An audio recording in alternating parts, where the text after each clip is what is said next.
పొద్దునే అంతా రెడీ చేసాము. ఇంకా సీరియల్ సెట్ వాళ్ళు వేస్తూ ఉన్నారు. పూజకంతా కూడా రెడీ అయిపోయింది. ఇంకా పూజ చేయడమే ఉండేది.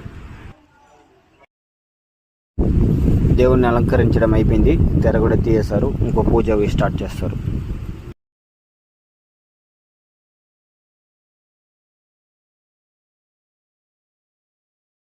మనకి దేవుణ్ణి దిష్టి తీసి పూజ అయిపోయిన తర్వాత మళ్ళీ వెళ్ళి వాలీబాల్ ఆడదామని ఈరోజు ఫిక్స్ చేస్తున్నాము. ఈరోజు వాలీబాల్, రేపు క్రికెట్ ఉంటుంది. నెక్స్ట్ వీడియోలో వాలీబాల్ ఆడడం చూపిస్తాం.